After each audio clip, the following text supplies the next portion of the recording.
سوچوں کہ اپنے آپ کو اور مشکل میں ڈالنے کے بجائے میں ڈائریکٹلی ان کی طرف آپ کو لے کے چلتی ہوں. آج میرے ساتھ ہیں اسٹوڈیو میں حنا خواجہ بیات. السلام علیکم حنا. وعلیکم السلام. اور میں آپ کو ایک بات بتاؤں رابعہ کہ آپ نے جو بات کہی نا کہ تھرڈ اٹیمپٹ, مجھے ایک دفعہ معین اختر صاحب نے یہ بات کہی تھی. میں نے کہا تھا معین صاحب کچھ بھی کر لوں نا, اتنے سالوں کے بعد بھی I have بٹرفلائز in my stomach. جب میں بھی کوئی ہر روز جب نیا پروگرام کر رہی ہوتی ہوں تو انہوں نے مجھے کہا کہ جب تک یہ بٹرفلائز رہیں گی تو اپنا کام امپروو کرتی رہو. That's true. میں ایکچولی جس دن میں زیادہ پریشان ہوتی ہوں, اسٹریس میں ہوتی ہوں نا, اس دن میں کائنڈ آف ریلیکس بھی ہوتی ہوں کہ مجھے لگتا ہے کہ اچھا Rabia you not too comfortable about کہ you will do a good job, تو that makes you keep up کچھ نہ کچھ کرتے رہتے ہیں اپنے آپ کو امپروو کرنے کے لیے. پہلے تو آئی وانٹ ٹو سے تھینک یو کہ آپ نے ٹائم نکالا. ابھی آپ لاہور سے آئی ہیں اور آپ نے آتے ہی ساتھ مجھے ٹائم دیا, تو I am really grateful. Thank you very much, کیونکہ یہ بہت پرانا آپ کے ساتھ ایک وعدہ چل رہا تھا, آج وفا ہو گیا. That's true. And I love your green eyeliner. مجھے بہت اچھا لگا. I don't get to do this. I don't get to do this on screen because ہمیشہ ایک وہ اماں جان جو دوپٹہ سر پہ لے کے تو شرافت کی پتلی بن کے پھر رہی ہوتی ہے, یا وہی اماں جان بہت زہریلی بھی ہوتی ہیں. I'm like, let me be fun, let me put my blue and green eyeliner, let me blow dry my hair, let me look good. Yes, and which you always are, but آج بھی ماشاءاللہ سے. اچھا مجھے بھی colored eyeliners لگانے کا بہت شوق ہے, but green somehow مجھے یہ والا شیڈ ملا نہیں ہے. This is a really nice shade. بتا دوں گی کہاں سے لیا. ہاں کیونکہ وہ blue اٹھ جاتا ہے, لیکن green مجھے لگتا ہے you have to have the right shade تاکہ وہ آنکھ پہ اٹھے بھی, ورنہ وہ blend in ہو جاتا ہے آپ کی اسکن پہ. اچھا جی, کہاں سے شروع کی جائیں؟ بڑی باتیں ہیں, بڑے سوالات ہیں. اور جب میں انٹرویو کے لیے ریسرچ کری تھی تو میں نے کہا یار آدھی باتیں تو حنا نے بتا دی ہیں, اب میں کیا پوچھوں اور یہ میرے لیے بڑا چیلنج تھا. تو اب دیکھتے ہیں کہ میں کچھ نئی انفارمیشن نکلوانے میں کامیاب ہوتی ہوں یا نہیں ہوتی ہوں. آئی ایم شیور آپ ہوں گی. چلیے اتنا تو مجھے پتا ہے کہ پروڈکٹ ڈیزائننگ سے آپ گئیں الجھن سلجھن کی طرف. جی. ان ویورز کے لیے جن کو پتہ نہیں ہے کہ ہم کیا بات کر رہے ہیں, جب حنا نے شروع کیا تھا تو وہ جیو پہ ایک شو کرتی تھی جس کا نام تھا الجھن سلجھن, اور اس میں لوگ اپنے پرابلمس بھیجتے تھے اور یہ لوگ سولوشنس بناتے تھے, اور پورا ایک پینل ہوتا تھا جس کے ساتھ اسی وقت یہ لوگ ڈسکس کر رہے ہوتے تھے اینڈ سولوشنس نکال کے بتاتے. تو بہت آئی تھنک 12 ایپیسوڈ سے اس کو پھر لمبا کر دیا تھا. نہیں, یہ تو شروع میں انڈیفینٹ سا ہی تھا because I was on a contract, تو وہ تو مطلب 2 سال کا کانٹریکٹ تھا, تو وہ تو پروگرام چلنا ہی تھا. اور یہ کوئی آج سے 10-12 سال پہلے کی بات ہے. This was precisely when Jio started. Jio launched in 2002. And I was on the first transmission جو کہ elections کی تھی. Okay. And then the show started in 2003.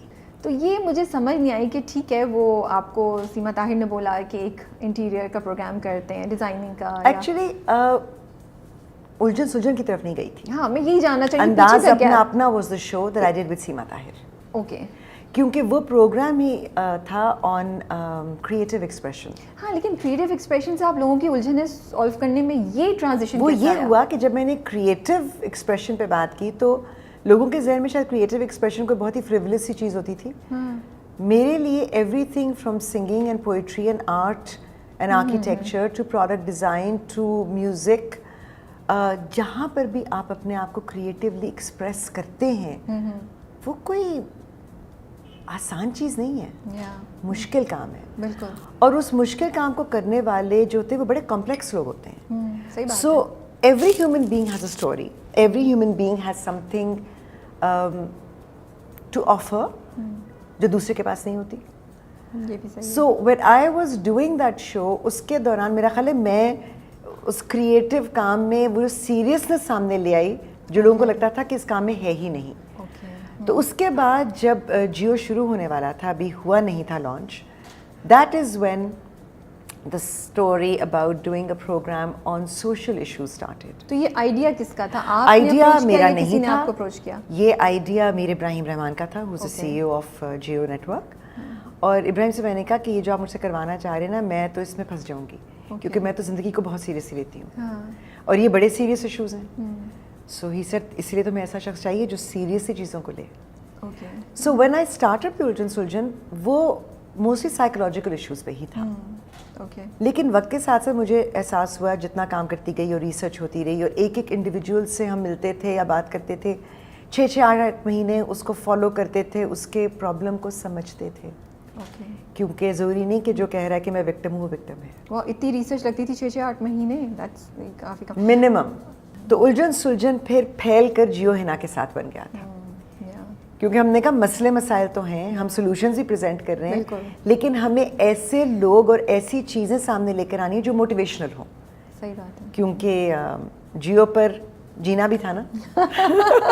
یہ بات بھی ہے. اچھا مجھے یہ بتائیں کب یہ خیال, مطلب یہ کس وقت آپ کو ریئلائز ہوا ہے کہ یار مجھے ایکٹنگ میں مزہ آ رہا ہے؟ بالکل ریئلائز نہیں ہوا تھا. ہاں اچھا نہیں, لیکن کس نہ ایکٹنگ شروع کرتے ہوئے ریئلائز ہوا تھا. میں تو یہ کہتی تھی مجھے نہیں آتی, مجھ سے کیوں کروا رہے ہیں. بٹ جب کرنا شروع کیا تو وہ جیو ہنا کے ساتھ بھی ساتھ ساتھ چل رہا تھا. وہ میں چھوڑنا نہیں چاہتی تھی, وہ تو میری جان تھی اس میں. لیکن ایکٹنگ کا تھوڑا سا چسکا لگ گیا, کیونکہ آئی تھنک وہ جو اتنے سارے کردار آپ کو ملتے ہیں نا, اسپیشلی ایز این انٹرویور اور این اینکر پرسن, آپ اور جس طرح کی پروگرامز میں کرتی تھی وہ آلموسٹ منی ڈاکیومنٹریز ہوتی تھیں.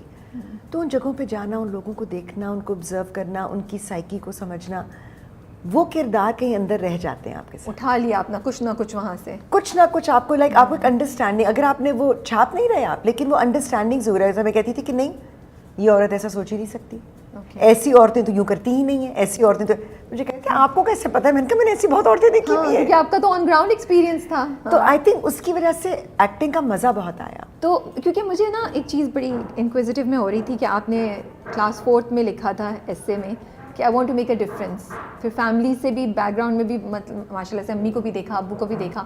تو مجھے یہ تھا کہ ہنا آن گراؤنڈ کیا کر رہی ہیں, کیا وہ difference, have you made that difference جو آپ چاہ رہی تھیں, جو آپ نے اتنے چھوٹے بچپن میں سوچا تھا؟ مجھے پہلے لگتا تھا کہ کوئی بڑی گرینڈیوز چیز کرنی پڑتی ہے, کوئی ایسٹروناٹ بننا پڑتا ہے ٹو میک اے ڈفرینس. لیکن اب مجھے لگتا ہے کہ آپ اپنی ڈیلی زندگی میں کچھ نہ کچھ کنٹریبیوٹ کر سکتے ہیں لوگوں کے لیے. جینا تو آپ نے ہے, زندگی جتنی آپ کی لکھی ہو تو آپ نے گزارنی ہے. بالکل. لیکن اگر آپ کی زندگی جو ہے وہ صرف اپنی ذات تک ہی محدود رہے گی تو پھر آپ کے ہونے نہ ہونے سے کوئی فرق نہیں پڑتا نا. سو شاید میری ایمبیشن ذرا ٹیڑھی سی تھی کہ میرے ہونے سے کچھ فرق پڑنا چاہیے. یہ ہوتا ہے نا لوگوں میں.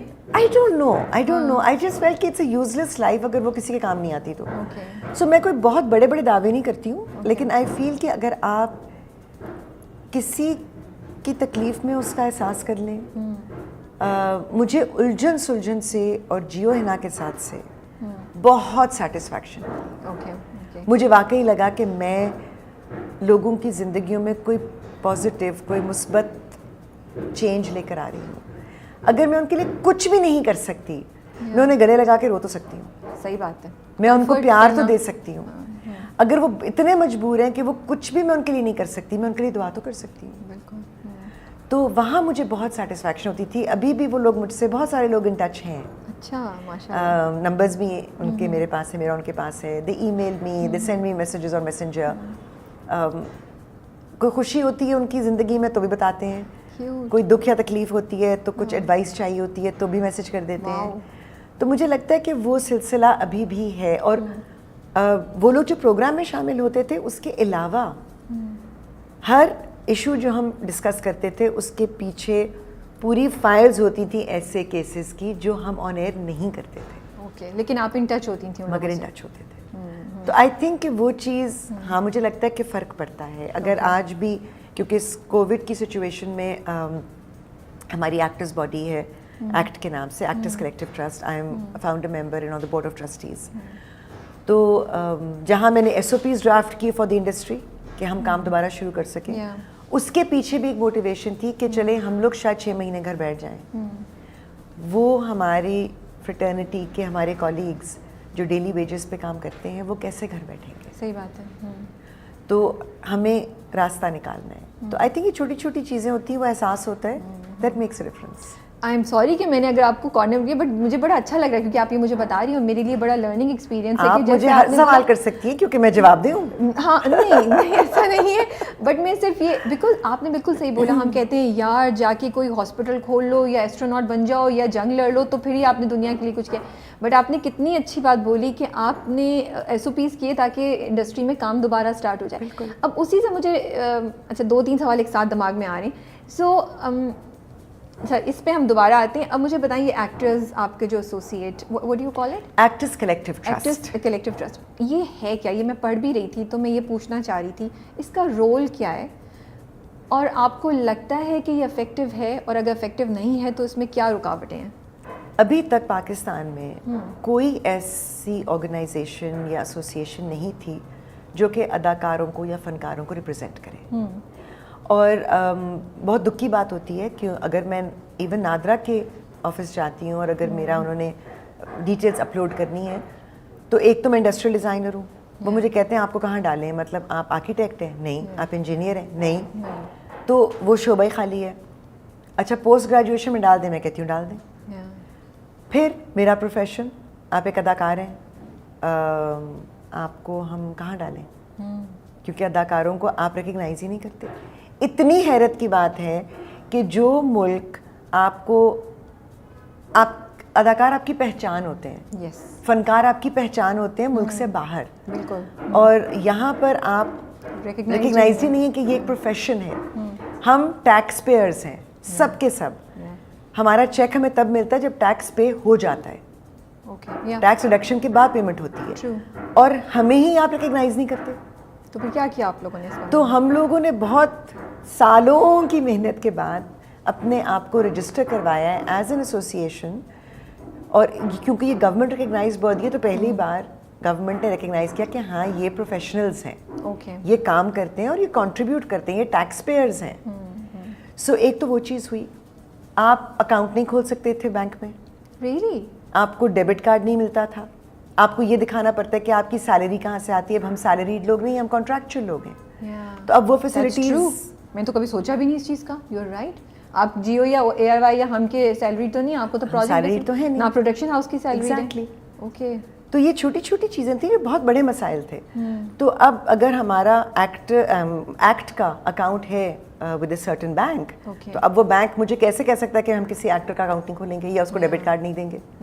سو یہ چیزیں ہیں جو آہستہ آہستہ اسٹریم لائن ہو رہی ہیں. لوگ بہت چھوٹے لیول پہ دیکھتے ہیں جی ہماری پیمنٹ ریلیز ہوئی کہ نہیں ہوئی, ایکٹر یہ کہتا ہے. وہ یہ نہیں سوچتا کہ آپ کا اسٹیٹس معاشرے میں چینج ہو رہا ہے, بالکل, جو کہ ان دا لانگ رن شاید میں مر جاؤں گی, میرے ساتھ کے لوگ مر جائیں گے, مگر آنے والے لوگوں کے لیے ایک پلیٹ فارم بن جائے گا. جس طرح کہ آپ کو باہر یو کے یا یو ایس میں باقاعدگی سے ایسی باڈیز ملتی ہیں جو کہ ایکٹرس کو ریپرزینٹ کرتی ہیں, اور آپ کو اس کا ممبر ہونا پڑتا ہے to be able to get work.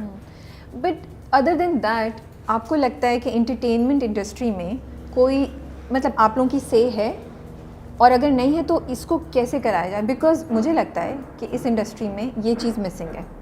کوئی ایک باڈی نہیں ہے جو اسٹریم لائن کر سکے چیزوں کو, جو ایشوز کو لے کے آگے چل سکے. فار ایگزامپل وہ جو کیس ہوا تھا, جب کیس تو نہیں بولوں گی, وہ انسیڈنٹ جو ہوا تھا جب دبئی میں ایک ایوارڈز ہوئے تھے اور بہت سے ایکٹرس کو پرومس کر کے نہیں لے کے گئے تھے. اس وقت آئی تھنک ہم نے بھی ایکٹ میں بات کی تھی, لیکن عمیر رانا سے ہماری بات ہوئی تھی آئی تھنک. لیکن وہی بات تھی نا کہ صرف بات ہو رہی ہے, ایکشن کیا ہوا؟ اس کی وجہ بہت کنکریٹ ہے. آپ ایک باڈی کا حصہ ہی نہیں ہیں, آپ اس کے ممبر ہی نہیں ہیں. ایکٹرز سارے, آپ جنرلی وہ جتنے بھی ایکٹرز گئے تھے ان میں سے کوئی بھی ایکٹ کا ممبر نہیں ہے. اب آپ خود ممبر بنتے نہیں, تو آپ یہ کیسے ایکسپیکٹ کرتے ہیں کہ ایکٹ آپ کے لیے ایکشن لے, کس بیسس پہ لے؟ دیکھیں آپ لیگیلٹی کو سمجھیں, ٹھیک ہے, ہماری کوئی بیس نہیں بنتی.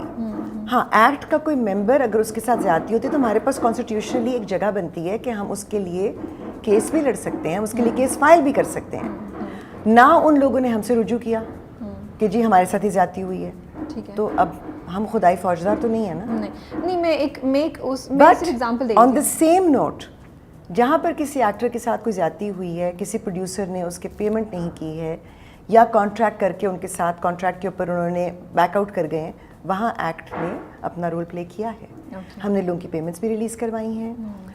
جب اب وہ ایکٹ کے ممبرز نہیں تھے جو کہ تھائی لینڈ میں بیچارے پھنس گئے تھے, سنم سعید وغیرہ نے ہمیں کانٹیکٹ کیا, none of them are act members. اور یہ مجھے حیرت بھی ہوتی ہے, میں خود ان سے کہتی ہوں کہ آپ لوگوں کی بھی آفرین ہے آپ پہ کہ جب ضرورت ہوتی ہے تو آپ ایکٹ کو یاد کر لیتے ہیں, اور ویسے آپ جو ہے ممبر بننے کے لیے تیار نہیں ہیں. کیوں؟ کیونکہ آپ نے وہ 5,000 روپے کی اینیول فی نہیں دینی. That's it, which you can well afford. Of course. تو اس وقت تو وہ لوگ وہاں پھنس گئے تھے. ہم نے ایکٹ کے تھرو اپنے کانٹیکٹس کے ذریعے رابطہ کر کے اس کو آفیشیلی پرسو کر کے گورنمنٹ کے ساتھ کوشش کی کہ وہ لوگ واپس